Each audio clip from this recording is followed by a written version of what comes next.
Russia is tightening its grip across eastern Ukraine. And it's not Moscow saying so, it's Ukrainian soldiers themselves. Captured near Kupyansk by Russia's Zapad group. These troops admit to a total breakdown of command and supply. They say they surrendered voluntarily, abandoned by their leaders, starving and cut off by Russian artillery and drones. They had held out for 3 days without food, ammunition, or orders, until surrender became survival.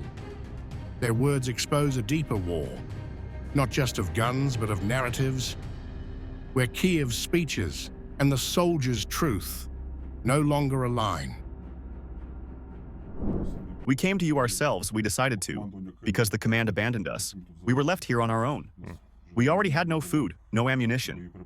Where our artillery is, I don't know. It's been silent for 3 days already.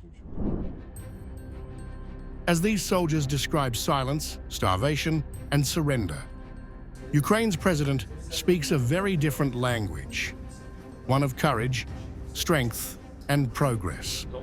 On the same week, his troops confessed collapse in Kupyansk. Zelensky stood in Kherson, marking the city's liberation anniversary, promising to expand defenses and praising Ukrainian resilience. It is already the 3rd anniversary of the city's liberation from the Russians. We identified what Kherson needs to strengthen its defense. Thousands of Russian drone strikes target this city every month. Such a threat is constant.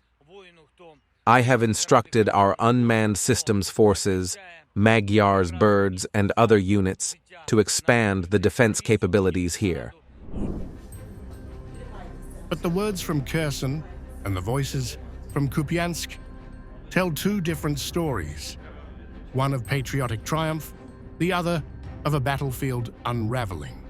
The testimonies expose a grim reality. Ukrainian units collapsing under Russia's precision strikes. No communication, no coordination, no supplies. Yet in Kyiv, President Volodymyr Zelensky blames bad weather for the latest defeats in Pokrovsk and Zaporizhzhia, calling it a factor favoring Moscow's advance. His words sound detached from the frontline chaos his own troops describe. The military situation in Pokrovsk remains difficult, with the bad weather in the area favoring Russian forces. Back near Kupyansk, Ukrainian soldiers speak of silence. Not from Moscow, but from their own guns. Their artillery had gone quiet for days, leaving them surrounded under constant Russian surveillance. They had only just arrived when the attacks began. A deployment they say was chaotic from the start. Everything is in your drones. Everything in this web.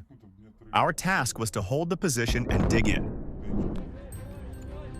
One revelation is particularly striking. They were told to stop civilians from reaching Russian positions, orders they refused to obey. It's a rare glimpse of defiance within Ukraine's ranks. Soldiers unwilling to turn weapons on their own people. There were civilians there too. When they were leaving, our command told us not to let them reach you. We didn't shoot, guys. Honestly, we didn't shoot. How can you shoot at a living person? There were such orders, but we didn't follow them.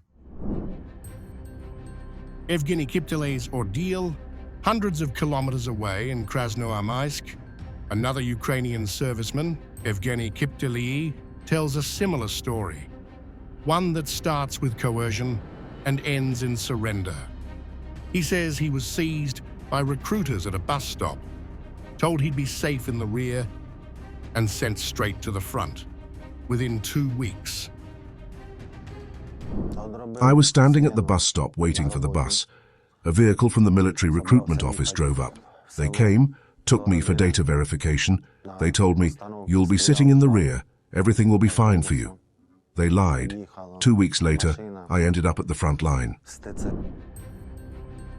Kiptelyi recounts days of starvation, fear, and shell fire. No water, no ammunition, no food. For 3 to 4 days, he says, they sat under constant bombardment and drone attacks, waiting for help that never came. Facing certain death, he surrendered to Russian troops, choosing life over a hopeless fight. While we sat at the position, no supplies, no ammunition, no water, no food, I made my choice to surrender, to survive for my family, for my children, for myself.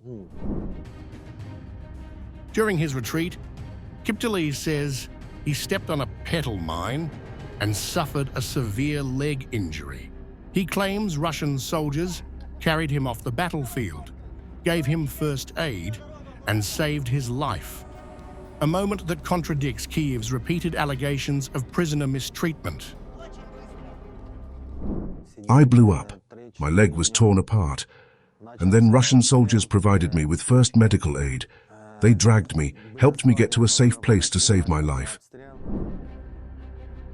Now recovering, Kiptelyi says he's treated humanely, given food and medical care by his captors.